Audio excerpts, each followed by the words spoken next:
Hello everyone, welcome back to my channel. How are you all? I hope you all are fit and fine. So let's start today's video. This is the second video of chapter first, that is matters in our surrounding of class 9th science NCRT. In previous lecture we had discussed about characteristics of particles of matter, and in this video we will discuss different states of matter. Let's begin. States of matter. अब matter की जो states हैं उनके बारे में हम पढ़ेंगे, solid, liquid और गैस के बारे में. आज का लेक्चर स्टार्ट करने से पहले अगर आपने पार्ट फर्स्ट नहीं देखा है इस चैप्टर का तो पहले जाके उसको देख लें, जिससे कि आगे का चैप्टर अच्छे से समझ में आएगा. पार्ट फर्स्ट का लिंक डिस्क्रिप्शन बॉक्स में दिया गया है. Now let's start today's lecture. Observe different types of matter around you. What are its different states? We can see that matter around us exists in three different states: solid, liquid and gas. These states of matter arise due to the variation in the characteristics of particle of matter. हमारे चारों side जितनी भी चीज़ें हैं उनको हम अगर observe करें तो हम उनको तीन स्टेट्स में कैटेगराइज कर सकते हैं, सॉलिड, लिक्विड और गैस में. और किस बेसिस पे कर सकते हैं कि उनके जो पार्टिकल्स होते हैं उनके बीच का जो फोर्स होता है, स्पेस होती है, वो डिफरेंट होती है. इस बेसिस पे हम उनको सॉलिड, लिक्विड, गैस में कैटेगराइज करते हैं. Now let us study about the properties of these three states of matter. अब इन मैटर की थ्री स्टेट्स की प्रॉपर्टीज के बारे में हम डिटेल में पढ़ेंगे. First, the solid state. Activity क्या है? Collect the following articles: a pen, a book, a needle and a piece of wooden stick. Sketch the shape of our articles in your notebook by moving a pencil around them. Do all these have a definite shape, distinct boundaries and a fixed volume? What happens if they are hammered, pulled or dropped? Are these capable of diffusing into each other? Try compressing them by applying force. Are you able to compress them? क्या करना है हमें? हमें एक pen लेनी है, एक book लेनी है, एक निडल लेनी है और लकड़ी का एक टुकड़ा लेना है और उसको क्या करना है, अपनी नोटबुक पे, जैसे ये चीज़ है, ये हमारा है, इस तरीके से रख के जो हमें पेन और बुक ये सब मिली है उसकी नोटबुक पे बाउंड्री बना लेनी है. फिर क्या करना है? बाउंड्री बनाने के बाद हमें देखना है क्या उन सब का एक डेफिनेट शेप था, क्या फिक्स शेप था, उसकी फिक्स बाउंड्री थी और क्या एक फिक्स वॉल्यूम है. और फिर क्या देखना है, जो ऑब्जेक्ट्स हैं उनको हमें मार के, खींच के, गिरा के, हर तरीके से कोशिश करके देखना है कि क्या वो टूट रहे हैं, उन पे क्या फ़र्क पड़ रहा है. नेक्स्ट क्या करना है? Are these capable of diffusing. और उन सबको एक साथ लेके मिलाना है और क्या देखना है कि क्या वो डिफ्यूज़ हो रहे हैं, एक दूसरे में मिक्स हो जा रहे हैं. और लास्ट क्या करके देखना है? उनको कंप्रेस करके देखना है, उनको दबा करके देखना है कि क्या वो कंप्रेस हो रहे हैं. देखते हैं क्या होता है. All the above are examples of solid. हमने यहाँ जो एग्जाम्पल लिए सारे क्या है? सॉलिड है, ठोस है. We can observe that all these have a definite shape, distinct boundary and fixed volume. इस सॉलिड है तो इनका एक फिक्स शेप है, फिक्स बाउंड्री है और फिक्स वॉल्यूम है. जैसे ये सॉलिड है पेंसिल, तो इसका क्या है? एक फिक्स शेप है, बाउंड्री. अगर इसको स्केच करें तो इसकी फिक्स बाउंड्री है, उसका फिक्स वॉल्यूम है. ये कहीं भी रखा जाता है तो ये स्पेस कवर करता है. That is have negligible compressibility. और क्या होता है? नेग्लिजिबल कंप्रेसिबिलिटी मीन्स इसको दबाएंगे तो ये दबेगा नहीं. Solids have tendency to maintain their shape when subjected to outside force.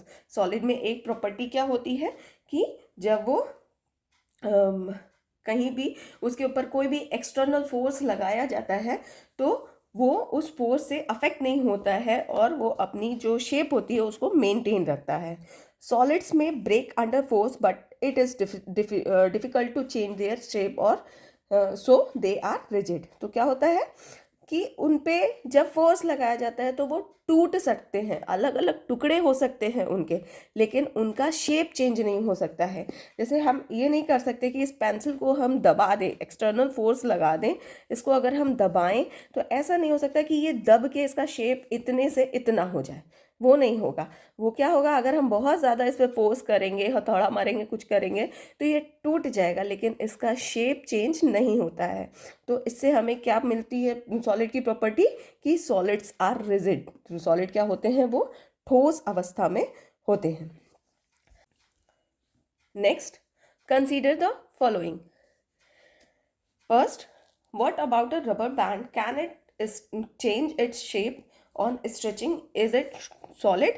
अगर हम कोई रबर बैंड लेते हैं और उसको खींचते हैं तो क्या उसका शेप चेंज होता है, और उस बेसिस पे हमें बताना है क्या वो सॉलिड है।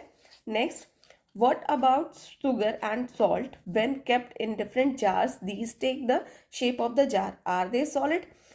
जो शुगर पार्टिकल्स होते हैं और सॉल्ट पार्टिकल्स होते हैं, उन सब का क्या होता है, जब भी हम जिस भी बर्तन में उसको रखते हैं वो उसका शेप ले सकते हैं, ले लेते हैं। तो उस बेसिस पे भी बताना है कि क्या ये शुगर पार्टिकल और सॉल्ट पार्टिकल क्या है, सॉलिड है, लिक्विड है या गैस है। Next, what about a sponge? It is a solid yet we are able to compress it. Why? Sponge क्या होता है, वो एक सॉलिड होता है, लेकिन हम उसको कंप्रेस कर लेते हैं। क्यों कंप्रेस कर लेते हैं? क्योंकि वो जिस तरीके से बना होता है उसके पार्टिकल्स के बीच में स्पेस होता है, उसको हम दबा लेते हैं, और जब दबा के छोड़ते हैं तो फिर से वो अपने वापस उसी शेप में आ जाता है। तो इन सारे एक्टिविटीज़ को करने पे हमें क्या ऑब्जर्वेशन मिल रहा है, all the above are solids. जितने भी यहाँ example rubber band, sugar, salt और स्पॉन्ज लिए गए हैं ऑब्जेक्ट्स, ये सब क्या है, सॉलिड्स हैं। A rubber band changes its shape under force and regain the same shape when the force is removed. If excessive force is applied, it breaks. Rubber band के साथ क्या होता है कि जब हम उसको खींचते हैं, उस पर एक्सटर्नल फोर्स अप्लाई करते हैं तो वो अपना शेप चेंज करता है, लेकिन जैसे ही हम उसको छोड़ते हैं तो वो वापस से अपने ओरिजिनल शेप में आ जाता है। और अगर उसके ऊपर एक्सेसिव फोर्स लगता है, बहुत ज़्यादा फोर्स लगता है, तो वो अपना शेप चेंज कर देता, अरे सॉरी, वो टूट जाता है, लेकिन वो अपना शेप चेंज नहीं करता है। रबर बैंड कभी भी ऐसा नहीं होता है कि हम खींच दे तो बहुत ज़्यादा बड़ा हो जाए या वो बहुत छोटा हो जाए। हमेशा क्या होता है, अगर हम बहुत ज़्यादा एक्सेसिव फोर्स लगाते हैं तो रबर बैंड टूट जाता है। Next, the shape of each individual sugar और salt crystal remains fixed whether we take it in our hand, put in a plate और इन अ जार। शुगर और चीनी और नमक के साथ भी यही होता है कि जो पार्टिकल्स उसके होते हैं, भले ही उसको हम किसी भी बर्तन में डालें, जितना भी उसका एरिया होता है उसको कवर करते हैं, लेकिन उनके जो पार्टिकल्स रहते हैं वो क्या रहते हैं, फिक्स रहते हैं, उनका शेप फिक्स रहता है और रिजिड रहते हैं, वो उनके शेप में चेंज नहीं आता है। Next, a sponge has minute holes, when we press it the air is expelled out and we are able to compress it। जो स्पॉन्ज होता है, जैसे मैंने कहा कि उसके बीच में स्पेस होती है, उसके जो पार्टिकल्स होते हैं उनके बीच में होल होता है, जगह होती है, जिसकी वजह से जब हम उसको कंप्रेस करते हैं, दबाते हैं, तो वो एयर बाहर निकलती है तो वो दब जाता है। लेकिन ऐसा नहीं कि वो परमानेंटली दब जाता है, वो क्या होता है, वो फिर से अपने ओरिजिनल शेप में आ जाता है। तो इससे हमें पता चलता है सॉलिड क्या होते हैं, रिजिड होते हैं, वो अपना शेप चेंज नहीं करते हैं। लिक्विड स्टेट, अब हम लिक्विड स्टेट के बारे में पढ़ेंगे, एक एक्टिविटी की हेल्प से देखते हैं। Collect the following: water, cooking oil, milk, juice, a cold drink. क्या क्या कलेक्ट करना है, पानी लेना है, खाने वाला जो तेल होता है वो, मिल्क, जूस और कोई कोल्ड ड्रिंक लेनी है। फिर क्या करना है, containers of different shapes, put a 50 ml mark on these containers using a measuring cylinder from the laboratory। Different shape के कुछ कंटेनर्स लेने हैं, बर्तन लेने हैं, और मेजरिंग सिलेंडर की हेल्प से उस पर 50 ml का, जहाँ तक का आता है 50 ml लिक्विड आता है, उसको मार्क करना है। Then what will happen if these liquids are spilled on the floor? क्या होगा जब हम इन सारे लिक्विड्स को ज़मीन पे गिरा देंगे? क्या होगा? ये ज़मीन पे पूरी तरीके से फैल जाएंगे. Next, measure 50 ml of any one liquid and transfer it into different containers one by one. Does the volume remains the same?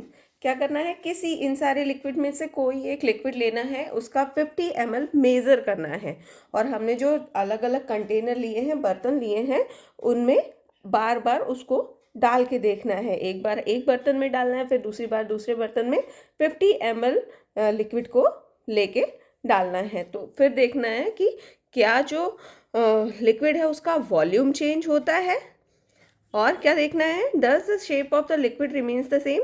क्या लिक्विड का जो शेप है वो सेम रहता है जैसा कि सॉलिड में होता है, इसका भी आंसर करना है. Then when you pour the liquid from one container into another does it flow easily. और ये भी देखना है कि जब हम एक कंटेनर से दूसरे कंटेनर में उस लिक्विड को डाल रहे हैं तो क्या वो ईजली फ्लो कर जा रहा है, ईजली उसमें चला जा रहा है. We observe that liquids have no fixed shape but have a fixed volume. Experiment से हमको क्या पता चला कि जो लिक्विड्स होते हैं उनका शेप तो फिक्स नहीं होता लेकिन वॉल्यूम फिक्स होता है. कैसे पता चल रहा है कि जब हम डिफरेंट कंटेनर में लिक्विड को डाल रहे हैं तो ऐसा नहीं है कि किसी कंटेनर में, किसी बर्तन में जहाँ तक 50 ml का मार्क है वहाँ तक जा रहा है लिक्विड और किसी कंटेनर में 50 ml से ऊपर या नीचे चला जा रहा है. हर एक कंटेनर में जहाँ तक 50 ml का मार्क है वहाँ तक ही वो लिक्विड एरिया कवर करेगा. इसलिए उसका वॉल्यूम क्या है, फिक्स है. लेकिन क्या है, उसका शेप फिक्स नहीं है क्योंकि वो बर्तन चाहे हम जिस भी शेप का लेंगे वो लिक्विड जो होता है वो उसका शेप ले लेता है, तो लिक्विड का फिक्स शेप नहीं होता है. They take up the shape of the container in which they are kept. जैसे मैंने कहा कि वो जिस भी बर्तन में रखे जाते हैं उसी का शेप ले लेते हैं. Liquids flow and change shape so they are not rigid but can be called fluid. Liquid क्या करते हैं, फ्लो करते हैं, मीन्स बहते हैं और अपना शेप चेंज करते हैं, इसलिए इनको ठोस नहीं कहा जा सकता. ये ठोस नहीं होते हैं लेकिन क्या होते हैं, ये फ्लूइड, तरल. इनको द्रव्य कहा जाता है, तरल कहा जाता है. Refer to activities 1.4 and 1.5 where we saw that solids and liquids can diffuse into the liquids. पिछले जो हमने एक्टिविटी सॉलिड में देखी थी कि जब हम पोटेशियम परमैंगनेट क्रिस्टल्स डाल रहे थे और इंक डाल रहे थे तो क्या हो रहा था, दोनों ही लिक्विड में डिफ्यूज हो जा रहे थे, घुल जा रहे थे. The gases from the atmosphere diffuse and dissolve in water. जो गैसेस होती हैं एटमॉस्फेयर में वो भी क्या होती हैं, पानी में डिसॉल्व हो जाती हैं, घुल जाती हैं. These gases, especially oxygen and carbon dioxide, are essential for survival of aquatic animals and plant. और ये जो गैसेस होती हैं उनमें मेनली ऑक्सीजन और कार्बन डाइऑक्साइड जैसे जो गैसेस होती हैं वो क्या होती हैं, जो एक्वेटिक एनिमल होते हैं, पानी में जो जीव जंतु रहते हैं, जो प्लांट उगते हैं, उनके लिए बहुत ज़रूरी होती है. क्योंकि जैसे हम ऑक्सीजन गैस इनहेल करते हैं वैसे ही पानी में जो एनिमल्स और प्लांट होते हैं वो पानी में घुली ऑक्सीजन गैस का यूज़ करते हैं ब्रीथ करने के लिए. All living creatures need to breathe for survival. As I said, the aquatic animals can breathe underwater due to the presence of dissolved oxygen in water. Aquatic animals क्या करते हैं, जो पानी में ऑक्सीजन गैस घुल जाती है, घुली होती है, उससे सांस लेते हैं, ब्रीथ करते हैं. Thus we may conclude that solid liquids and gases can diffuse into liquids. इससे हम क्या कंक्लूड कर सकते हैं कि लिक्विड में हमारे सॉलिड भी डिफ्यूज़ हो जाते हैं, लिक्विड में लिक्विड भी डिफ्यूज़ हो जाता है और लिक्विड में गैसेस भी डिफ्यूज़ हो जाती है. मीन्स लिक्विड में सॉलिड भी घुल जाता है, लिक्विड भी घुल जाता है और गैसेस भी घुल जाती हैं. The rate of diffusion of liquid is higher than that of solid. जो घुलने की दर होती है, स्पीड होती है घुलने की, वो लिक्विड की ज़्यादा होती है as compare to solid. Solid को जब हम पानी में डालते हैं तो वो थोड़ा धीरे घुलते हैं, अगर वही हम लिक्विड में लिक्विड डालते हैं तो वो जल्दी से घुल जाते हैं एक दूसरे में। This is due to the fact that in the liquid state particles move freely and have greater space between each other as compared to particles in the solid state। ऐसा होता क्यों लिक्विड में लिक्विड जल्दी घुलता है और solid देर से घुलता है?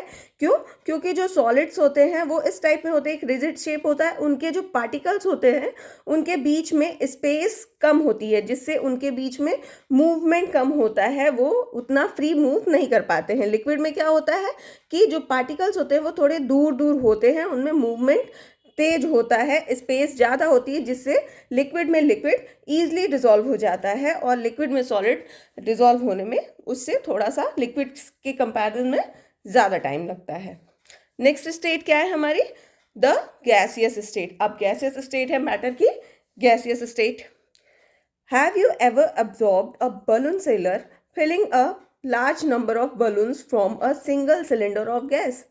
क्या आपने कभी ये ध्यान दिया है कि जो हमारे जो गुब्बारे वाले सेलर होते हैं, भैया होते हैं, वो एक सिलेंडर लेके आते हैं और उससे बहुत सारे गुब्बारे फुला देते हैं। Enquire from him how many balloons is he able to fill from one cylinder. उनसे एक बार पूछ के देखिए कि वो एक सिलेंडर जो भरवाते हैं और वो लेके आते हैं, उस एक सिलेंडर से वो कितने गुब्बारे फुला पाते हैं। Ask him which gas does he have in the cylinder. और ये भी पूछना है कि सिलेंडर में वो कौन सी गैस डलवाते हैं, कौन सी गैस भरवाते हैं। Next activity. अब गैसियस स्टेट की प्रॉपर्टीज़ को जानने के लिए एक्टिविटी करके देखते हैं। क्या करना है? Take 300 ml syringes and close their nozzles by rubber cork as shown in figure 1.4। एक सिरिंज लेनी है, जो हमारी सुई होती है उसको लेना है, और उसका जो टॉप वाला पार्ट है उसको क्या करना है? रबर कॉर्क से बंद कर देना है। ऊपर का जो पार्ट होता है उसको बंद करना है, जैसे फिगर में दिया हुआ है। Remove the pistons from all the syringes. और पीछे का ये जो पिस्टन होता है जिसको मूव कराया जाता है, इसको क्या करना है? तीनों में से निकाल देना है। Then leaving one syringe untouched, fill water in second and pieces of chalk in third। एक सिरिंज में क्या करना है? उसमें कुछ नहीं भरना है, खाली छोड़ देना है। दूसरी सिरिंज में हमें पानी भरना है और तीसरी सिरिंज में हमें चॉक के टुकड़े भरने हैं। Insert the pistons back into the syringes. You may apply some Vaseline on the pistons before inserting them into the syringes for their smooth movement। अब क्या करना है? जो पिस्टन हमने निकाला था इसको वापस लगाना है, और इसको लगाने से पहले इसके ऊपर थोड़ी सी ग्रीसिंग कर देनी है, वैसलीन लगा देनी है, जिससे वो ईजिली जब हम उसको प्रेस करें तो वो ईजिली मूव करे। Now try to compress the content by pushing the piston in each syringe. अब क्या करना है? पिस्टन लगाने के बाद पिस्टन को प्रेस करके देखना है कि वो कौन सी सिरिंज में ईजिली पुश हो जा रहा है, कौन से जो अंदर हमने लिक्विड एक में भरा था, एक में खाली छोड़ दिया था, मीन्स वहाँ पे गैस होगी, और एक में चॉक भरी थी, किस में वो ईजिली पुश हो जा रहा है, मूव कर रहा है। What do you observe? In which case was a piston easily pushed in? आपने क्या ऑब्जर्व किया कि किस केस में कौन सी सिरिंज हमारी ईजिली पुश हो गई? What do you infer from your observation? और उस ऑब्जर्वेशन से क्या पता चला? जिसमें गैस रहेगी उसमें सबसे ईजिली मूव करेगा, उसके बाद लिक्विड में और चॉक में उससे लेट। हमने इस एक्टिविटी से क्या ऑब्जर्व किया? We have observe that gases are highly compressible as compare to solids and liquid. जो गैस होती हैं वो सॉलिड और लिक्विड के कंपैरिजन में बहुत ज़्यादा कंप्रेसिबल होती है, उनको हम दबा सकते हैं, कंप्रेस कर सकते हैं। The liquefied petroleum gas which is also known as LPG cylinder that we get in our home for cooking or the oxygen supplied to hospitals in cylinders is compressed gas। जो हमारे घर में gas cylinder आता है और जो oxygen cylinder hospitals में supply किए जाते हैं, ऑक्सीजन की सप्लाई के लिए उसके अंदर क्या होती है, कंप्रेस्ड गैस होती है, गैस को कंप्रेस करके भरा जाता है। कंप्रेस्ड नेचुरल गैस सीएनजी जो आज के टाइम में व्हीकल्स में भरी जाती है is used as fuel these days in vehicle. जैसे मैंने कहा कि जो आज के टाइम में गैस जो हमारे गाड़ियां होती हैं उनमें फ्यूल की तरह, ईंधन की तरह यूज होती है CNG gas. Due to its high compressibility, large volumes of a gas can be compressed into a small cylinder and transported easily. Gas की कंप्रेसिबिलिटी बहुत ज़्यादा होती है, उनको कंप्रेस किया जा सकता है। इसलिए क्या होता है कि जो ज़्यादा अमाउंट में गैस होती है उनको भी छोटे से सिलेंडर में भर के एक जगह से दूसरी जगह तक ट्रांसपोर्ट किया जा सकता है। तो क्या होता है, जो गैसेस होती हैं उनके पार्टिकल्स दूर दूर होते हैं, उनके बीच में स्पेस होता है, तो उनको कंप्रेस करना इजी होता है। तो उनको ईजिली कंप्रेस करके किसी छोटे से कंटेनर में भी पैक करके एक जगह से दूसरी जगह तक सिलेंडर्स में ट्रांसपोर्ट कर दिया जाता है। We come to know of what is being cooked in the kitchen without even entering there by the smell that reaches our nostrils. क्या होता है, जो हमारे किचन में खाना पकाया जाता है वो हम बिना किचन में गए भी जान जाते हैं उसकी स्मेल से कि क्या पक रहा है या कुछ पक रहा है किचन में। How does the smell reaches us, वो स्मेल हमारी नाक तक कैसे पहुंचती है, हमें कैसे पता चलता है। The particles of the aroma of food mixed with the particles of air spread from the kitchen reach us and even farther away. क्या होता है, जो खाने की खुशबू होती है वो उसके जो पार्टिकल्स होते हैं वो जो किचन में गैस प्रेजेंट होती है, एयर प्रेजेंट होती है, उसमें मिक्स हो जाते हैं, फिर वो हमारे पास तक और चारों साइड गैस इधर उधर जाती है, तो वो हमें पता चल जाता है कि कुछ पक रहा है और वो स्मेल हमारे पास तक आ जाती है। The smell of hot cooked food reaches us in seconds. Compare this with the rate of diffusion of solid and liquid. क्या होती है, स्मेल बहुत जल्दी हमारे पास तक आ जाती है, बहुत जल्दी हमें पता चल जाता है किसी चीज़ की स्मेल है। वही अगर वो ऐसा क्यों होता है, क्योंकि गैस के पार्टिकल्स में और ज़्यादा स्पेस होती है, उनके जो गैस के पार्टिकल्स होते हैं उनके बीच में बहुत ज़्यादा स्पेस होती है। तो जो अरोमा वाली गैस होती है वो नॉर्मल जो एयर प्रेजेंट होती है उसमें ईजिली मिक्स हो जाती है, और मूवमेंट, जब स्पेस होती है तो मूवमेंट भी उनका तेज होता है, तो वो जल्दी ही डिफ्यूज़ हो जाती है। किसके कंपैरिजन में, सॉलिड्स और लिक्विड के कंपैरिजन में। लिक्विड में गैस के कंपैरिजन में कम डिफ्यूज़न होता है, कम स्पीड में होता है, और सॉलिड में सबसे कम स्पीड में होता है। Due to high speed of particles and large space between them, gas shows the property of diffusing very fast into other gases. As I said कि उनके particles के बीच में space ज़्यादा होती है जिसकी वजह से वो easily move कर पाते हैं और एक दूसरे में मिक्स हो जाते हैं गैस के पार्टिकल्स, जिसकी वजह से उनकी जो डिफ्यूजन प्रॉपर्टी होती है वो सॉलिड और लिक्विड के कंपैरिजन में ज़्यादा तेज होती है। In the gaseous state, the particles move about randomly at high speed. जो gaseous state में जो particles होते हैं वो randomly move करते हैं और speed में move करते हैं। क्यों? क्योंकि उनके बीच में काफ़ी जगह होती है, वो यहाँ से यहाँ तक जा सकते हैं, यहाँ से यहाँ तक जा सकते हैं। और सॉलिड्स में क्या होता है, एकदम पास होते हैं, तो इनमें स्पेस नहीं होती, तो ये मूव नहीं कर पाते हैं, इनका मूवमेंट बहुत कम होता है। और जो लिक्विड पार्टिकल्स होते हैं उनमें स्पेस थोड़ी कम होती है, तो उनका मूवमेंट सॉलिड के कंपैरिजन में ज़्यादा होता है और गैस के कंपैरिजन में कम होता है।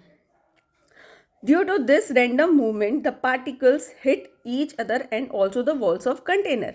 जो गैसियस स्टेट में पार्टिकल्स होते हैं वो तेज़ से मूव करते हैं और कहीं भी मूव कर सकते हैं जहाँ उनको स्पेस मिलती है आसपास, तो उनके वो जो पार्टिकल्स मूवमेंट करते हैं, रैंडम मूवमेंट करते हैं, उसकी वजह से वो एक दूसरे को भी हिट करते हैं। ये पार्टिकल्स हैं, ये एक दूसरे को भी हिट करते हैं, और जिस कंटेनर में ये हैं उसकी वॉल्स को भी हिट करते हैं। जैसे अगर ये बलून में है तो बलून में ये एक दूसरे को भी हिट करेंगे, जो पार्टिकल्स है वो एक दूसरे को भी हिट करेंगे, और ये जो बलून की वॉल है इसको भी हिट करते हैं। The pressure exerted by the gas is because of this force exerted by gas particles per unit area on the wall of container. जो गैस के पार्टिकल कंटेनर पे प्रेशर लगाते हैं, दबाव लगाते हैं, वो क्यों होता है? क्योंकि ये जो गैस के पार्टिकल्स होते हैं वो जो कंटेनर होता है उसके पर यूनिट एरिया पे फोर्स लगाते हैं और उस फोर्स की वजह से उस कंटेनर पे दबाव पड़ता है, प्रेशर पड़ता है.